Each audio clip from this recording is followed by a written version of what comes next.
participated as faculty and presented case studies at various renal programs. We welcome you. Thank you, ma'am. Okay, doctor has almost covered everything on salt and sodium restriction. I would just like to brush up. The case that was presented to me was of postural hypotension. This lady who's 61-year-old, diabetic, hypertensive, of high creat of 4, UPCR, high UPCR, edematous, has postural hypotension, and the problem is to maintain the target BP without going into postural hypotension. Now the postural hypotension is when the BP falls low when you stand for a longer time. Even though this patient has postural hypotension, we will still look at sodium restriction for this particular patient. Number one, because this patient, she has a very high protein need. Number two, because the patient is CKD with a creat of 4, long-standing hypertension. So if we correct the supine blood pressure, that's the regular blood pressure, even that is high, 180 by 95. So if we correct that, the postural hypotension can be taken care of, and of course the doctor can adjust the medicines to correct the postural hypotension. As a dietitian, you have to tell the patient that even though your BP is falling low, you will not start taking salt on your own because you are a CKD patient, and protein restriction will help you. And if sodium restriction, and for high sodium intake will lead in high blood pressure, fluid retention, increased proteinuria, which will in turn progress the CKD. Sir has already told the main source of dietary sodium is processed food. I would like to add that sodium is also naturally present in many foods. We'll look into that further. Okay, now this is the salt that we use at our clinic. What I feel is you get compliance only when you give solutions. You cannot say have 4 grams of salt unless you give them a solution. What is 4 grams of salt? So you can provide the spoon. This is a 1/4 baking spoon. The 1 spoon of this is 1.25 grams. So if you advise 3 tablespoons of this, the patient is getting 4 grams of salt, which is 1600 milligrams of sodium. Now what is 5 grams of salt? 5 grams of salt is 2000 milligrams of sodium. So if you are giving 1600 milligrams through salt, what you are left is 400 milligrams of sodium. The conversion sir has already explained, you can multiply it by 2.5. So what I would like to tell is after adding 4 grams of table salt, the only limitation left is 400 milligrams of sodium. So you can see how much is 400 milligrams further.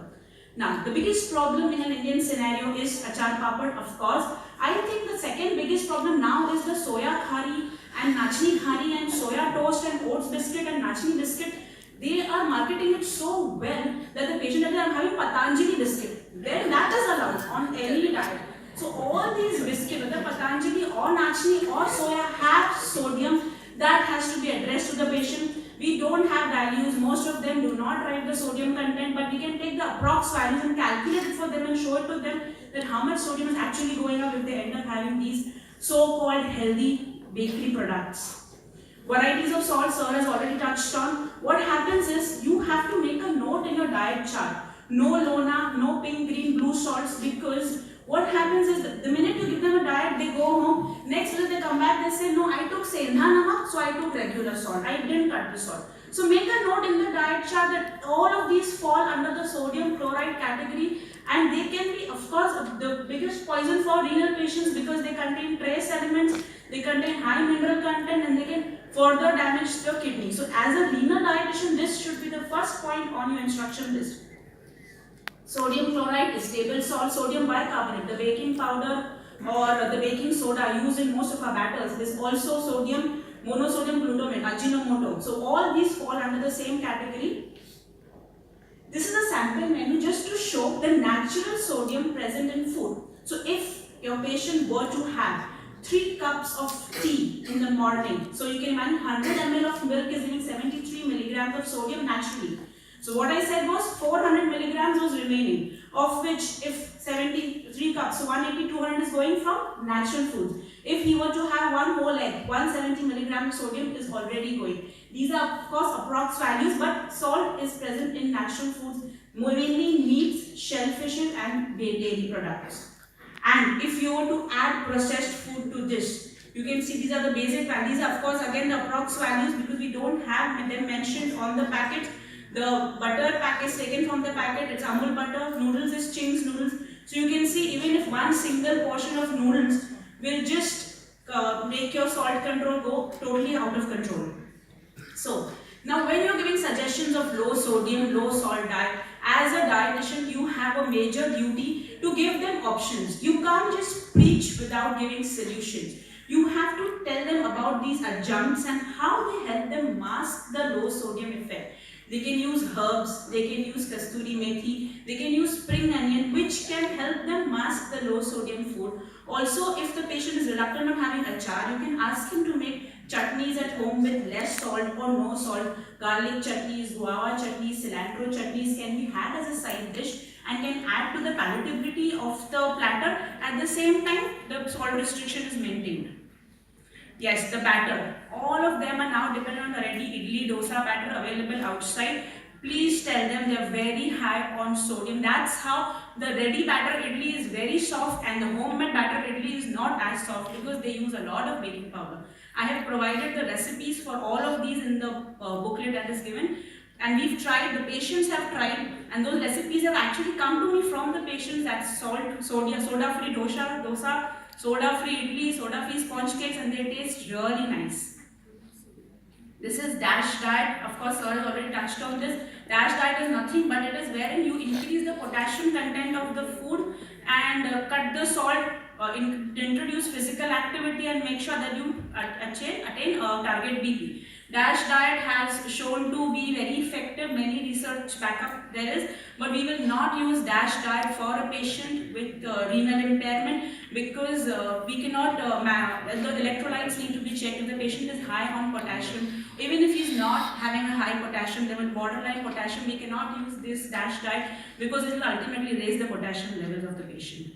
DASH diet can be used in a plain hypertensive patient with no renal disease involved.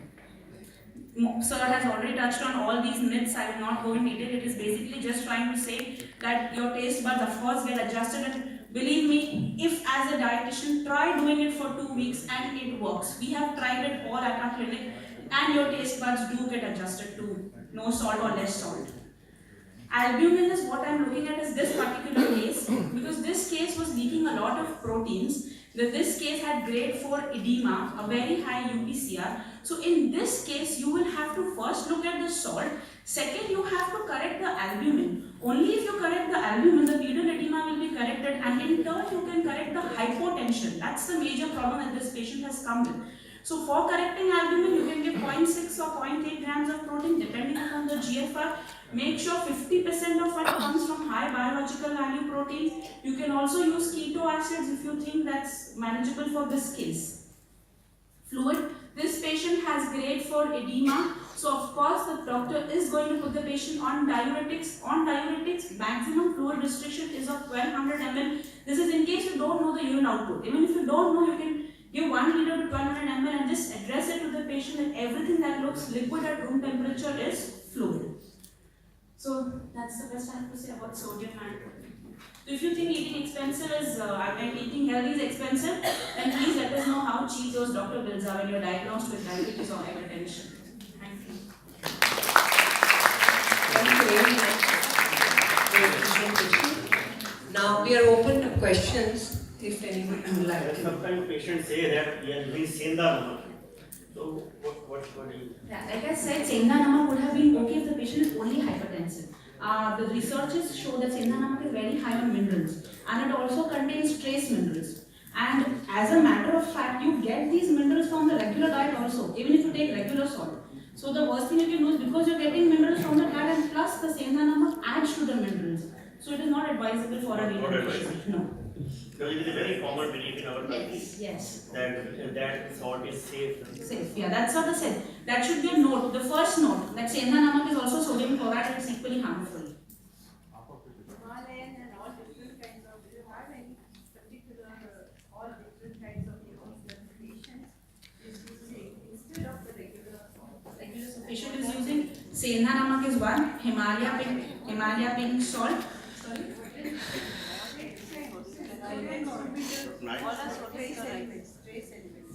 No, they don't have the clarity.